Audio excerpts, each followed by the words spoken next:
So in this class, we are going to discuss Unit 2. Unit 2 contains three aspects, that is requirement analysis and specifications.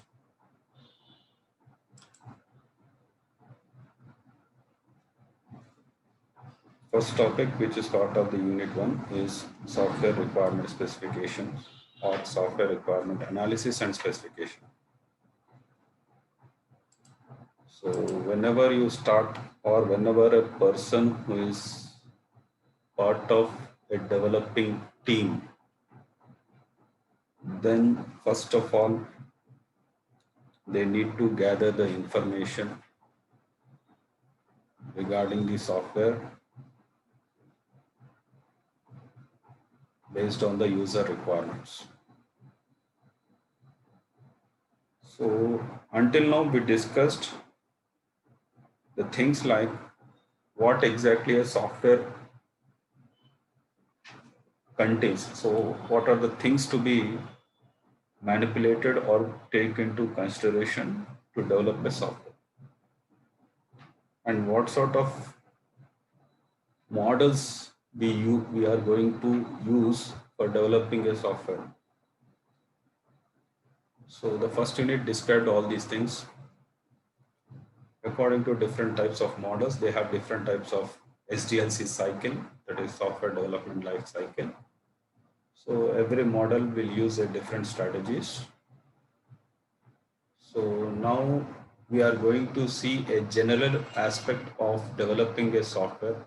What happens in the first phase of a software development cycle, a general concept. That means according to SDLC, what is the first phase which we require for developing a software? So initial phase is software requirement specifications or software requirement analysis and specification. So what happens in this? What sort of things will be gathered here? So the important criteria is here, there are three participants who are interested in this requirements phase. The three participants may be the client, maybe the developer, so the client or the user, okay, client or the user, the major developer will be there. So these are the three parties, those who are involved in understanding the requirements. Okay. So before we discuss more about the software requirements, let us see what are the background details which we need or we discuss according to development of software as part of requirements. So first of all, let us say that we have a small project. Okay, let us think that we have a for that project, we need to analyze the requirements. What are the requirements to be gathered from the user or the client? We will be understanding, because it is a small project, it is easy to understand what are the requirements of it, and based on the requirements, the progress will be done. But when it comes to the large projects, it is very hard to understand the problem. So if the developing team does not understand the requirements in a proper way, so what happens? There may be errors as part of the design also. The further progress, whatever we are going to be developing as part of development life cycle, if requirements are not properly understood by the developing team, which the user needs, then there will be a problem for a large scale of projects which we are going to develop. So this is what happens here. A large problem. Actually, my question, so let us Let us discuss one kind of a point of view. That is, let me ask one question regarding why we are going to develop a software. Because there are a lot of questions arises. See, we are learning so many things here. What is software problem, software process, developing models. So why exactly software is needed? The software is needed to overcome the problems which have been encountered in the existing system. So let us take an example, that is, let us take our college example. In the office department, is we are considering the office as a department here, in which there are several things are done manually by maintaining the records, like maintaining the student details, that is when the student entered the college, where he is going to get, that is where he lives. All the information regarding the students are gathered in the form of a record which is manually written. So to do that, there are so many persons are involved in it. Let us say that the student uh, attempted, that is he attended the exams, semester exams, while he is going out of this college. So he need to get all the details, whether he passed in the particular semester or not, how many backlogs he have. All the details are maintained in a particular record. So this is a manual work, so it requires more time. So to the alternate solution for it, that is, without manual work, we cannot do that, but automation of the work which has been done by the persons who are there in the office, then it makes easy to enter the details into the record.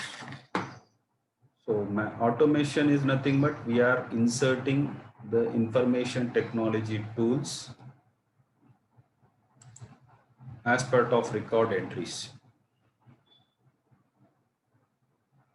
Either it may be we are using one kind of an application in the office through which we are supposed to add the details of the students. Let us think that you have a automation tool in our library. Do you observe in the library? In library, we have automation tools like searching of books in the library. So with the author names, various types of author names. So that is available in the library. That is automation.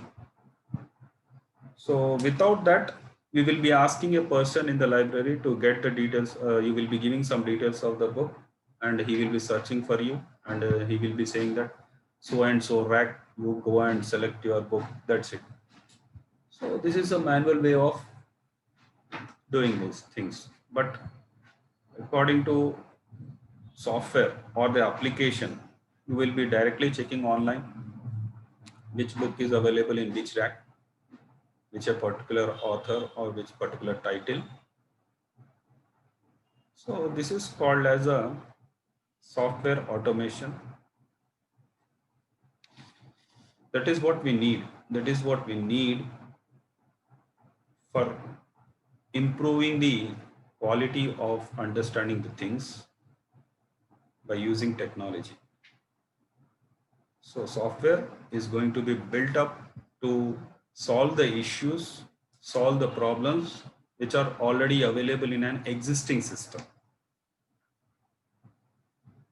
So your software, which is a solution for a problem, has to follow so many things.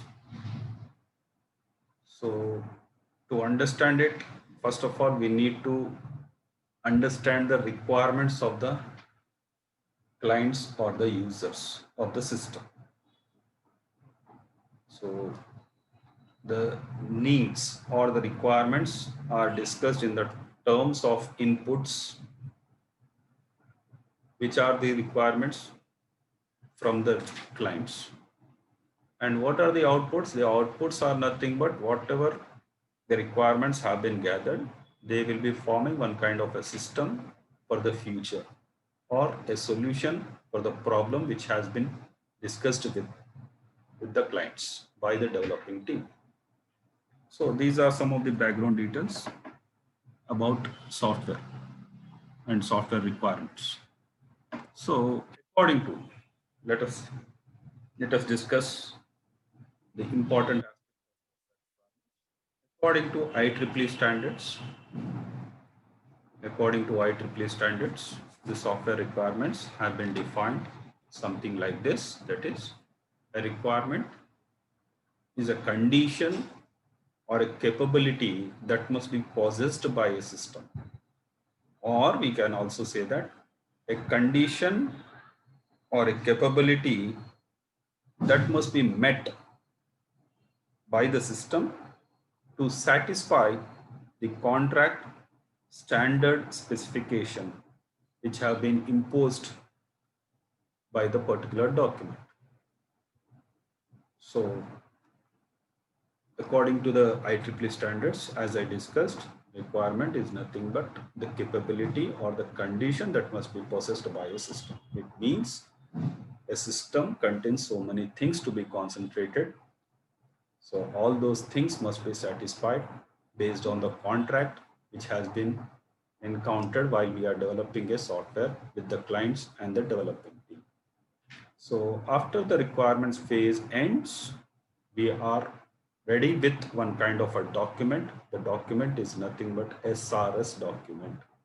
That is software requirement specification document. After proper analysis of the requirement, only SRS will be built. Without proper understanding of the requirements, you are not supposed to prepare a document. Let us say that without proper understanding of the requirements of the users or the clients, if you are developing a SRS document, then in future, based on SRS specifications only, the further progress will be done.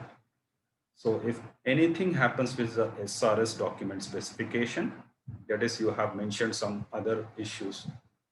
So you have to actually what is required by the client is not mentioned in the SRS document. Then what happens? Again, you have to go through the SRS document and you have to rectify it, and it may cost more at the time of developing of the software.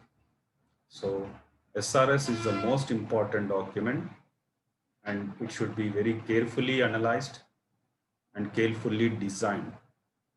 So SRS specifies what the proposed system should do. Now, what do you mean by this?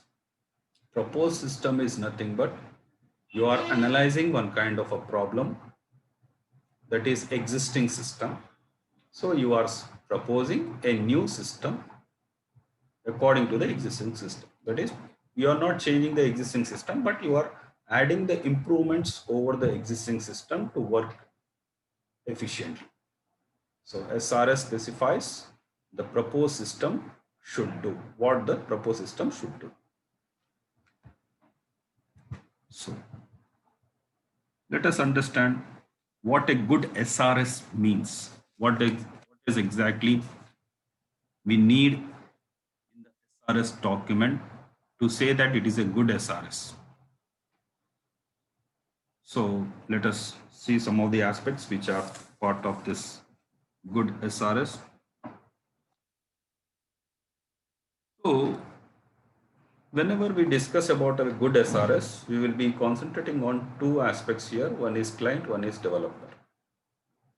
So when a software system is developed based on the needs of the clients and it is developed by the developers, and the final completed system will be used by the end users.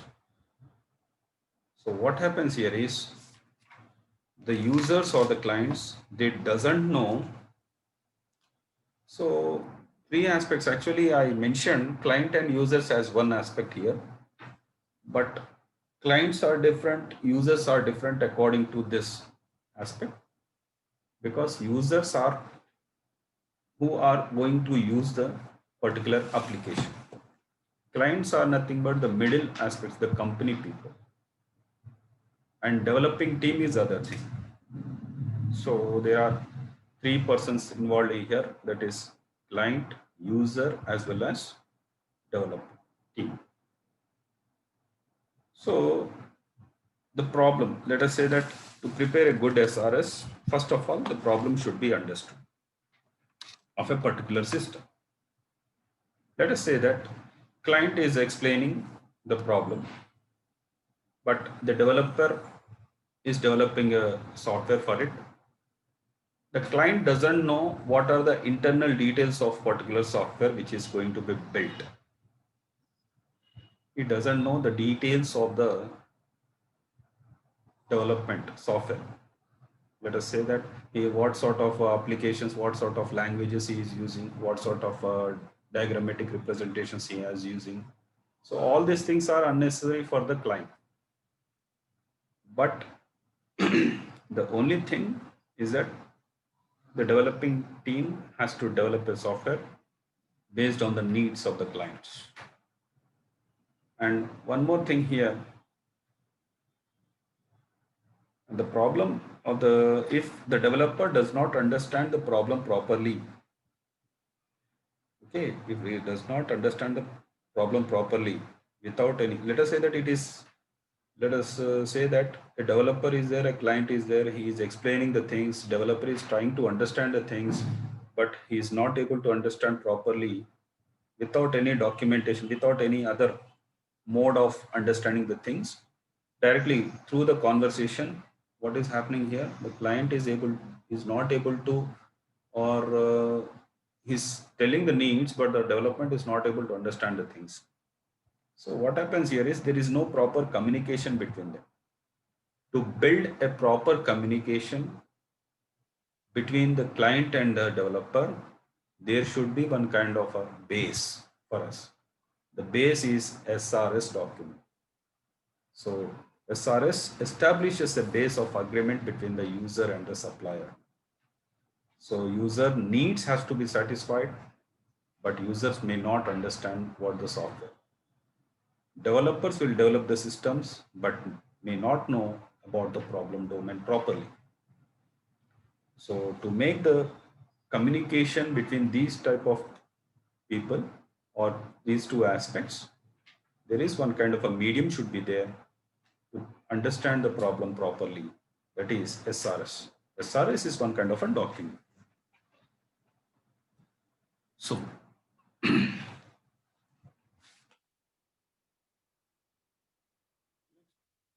next point, which is part of the good SRS, as we are saying, need for a good SRS, that is, it helps the users to understand his needs. So see, if I'm a user of a particular application, let us say that if I'm a user of a particular application, let us say that I want so many things to be included into that application. I'm not sure, today I will get some ideas, tomorrow I will get some more ideas, after that some more ideas. Like this, so many needs have been there in the minds of the users. So what happens here is it is not fixed. The ideas are not fixed, the needs are not fixed. Continuously increases, continuously changes. So SRS has to understand the things like as part of users, as part of clients also, because the needs keeps on changes. And the goal is not to just automate a manual system, but also add a value through the IT, information technology. So not only automating the present system is nothing but improving the system using technology. But also it concentrates on the quality of the software which is going to be used. So requirement process helps to clarify all the needs through the SRS document. So SRS provides a reference for validation of the final product. So this is the third point. That is, SRS provides a reference for validation of the final product. It means that if you are developing a software, it must satisfy all the things which have been kept in the SRS. According to SRS, whether software is functioning or not, that should be validated. If it is working according to the software, the SRS, then we can say that it is a good SRS. Next, As we discussed in the previous sections or previous topics, that high quality of SRS, high quality of product will give us here also high quality SRS is essential for the high quality of requirement errors get manifested in the final software. It means that if you are not properly maintaining the records, that is documents, if you are not understanding the requirements and without proper understanding them and you kept in the SRS, then what happens? They have to be sorted out. So if you are not giving a proper requirements, then proper understanding of the requirements, then what happens? The quality of the software may be lost. To satisfy the quality objective, you must begin with the high quality SRS. So as we say, quality is a major objective. So to maintain that, you should prepare a SRS with of high quality. Next point is good SRS reduces the development cost. Yes, obviously, because if you prepare a good SRS, based on that good SRS only, the design will start, the coding will start, and the other aspects will also be done.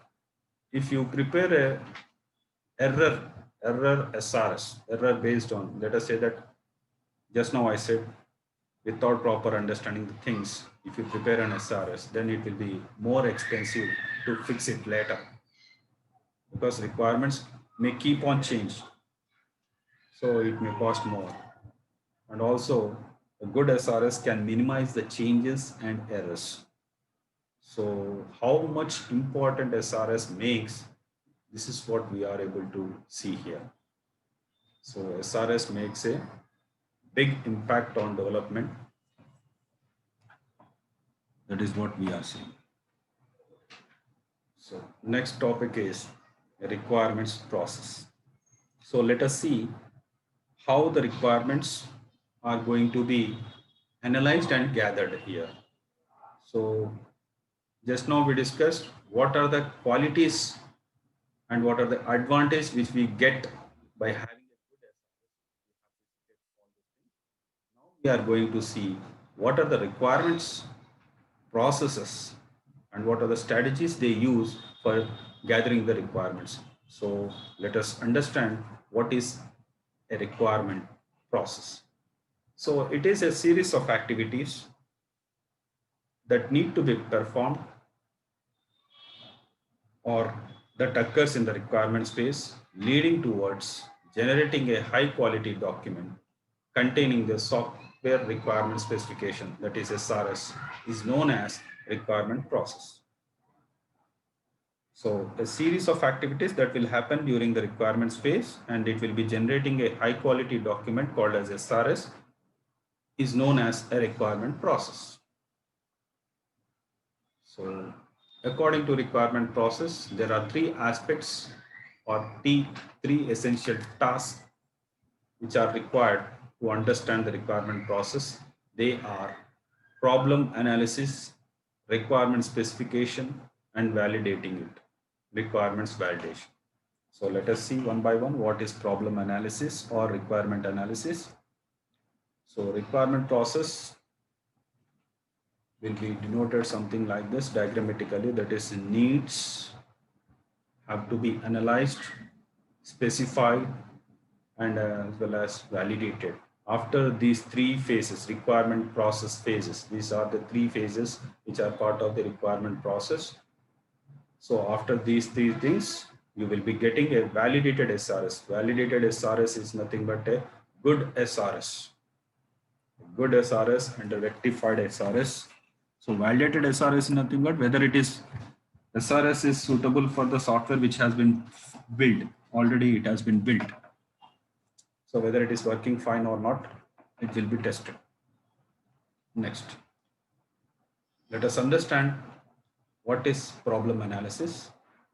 So problem analysis is nothing, problem is nothing but an existing system contains some sort of issues to be sorted out by using technology. So a high level problem statements is used as an initiative for the task of problem analysis. So Problem statement is nothing but what we are supposed to discuss, what we are aiming for. That has to be known early. So problem analysis will tell all those things. Next, the main objective of this problem analysis activity is to get a clear concept, clear and a complete knowledge of software requirements. The system performance, something like system performance issues, its inputs and outputs, and limitations on the system when analyzing the problem domain and the environment. So these are the several aspects which need to be considered while we are understanding the problem of a particular system. Something like system performance, inputs, outputs. So, and the limitations on the system. So these are the aspects we have to analyze during the problem domain and its environment. Next, requirement specifications. So whatever problem domain has been analyzed or problem analysis have been gathered, that is regarding the complete details about the system behaviors and what are the inputs to it, what are the outputs of it, and what are the limitations of a particular system. Based on that knowledge, we are going to specify some requirements here. The main objective of this activity is to properly state the requirements and address the following issues like representations, how you are going to represent a problem, and what are the tools which are needed to address those problems, and what are the specifically used languages to develop a particular solution for the problem. Either it may be tools like any tool like we are using, let us say that we are going to develop a solution for a particular problem using a Java language or .NET language or some other language. So those are the things to be considered, and how you are going to represent the problem. So representations may be in the form of theoretic wise or diagrammatic wise or any kind of a diagram which we followed, okay, at the time of specifying it. Next, requirements validation. So the main objective of this activity is to make sure that the specifications defined in the SRS are indeed all the requirements of the software. What do you mean by this? That is, according to the SRS, all the requirements have been kept in the software or not. That is what validation means. So to make sure that specifications defined in the SRS are indeed all the requirements of the software, thereby confirming the SRS is of high quality and the resultant validated SRS ends the requirement process. So the validated SRS document, just now I previously shown the document that is validated SRS. So it means that after proper analyzing or requirements gathering, then we get a validated SRS of high quality.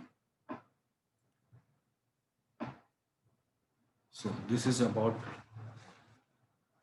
the software requirements and requirement processes and what is the need for a good SRS and according to IEEE standards, software how requirements have been understood. So this is all for today. We will meet in the next class discussing further topics. Okay, we will meet in the next class. Thank you one and all.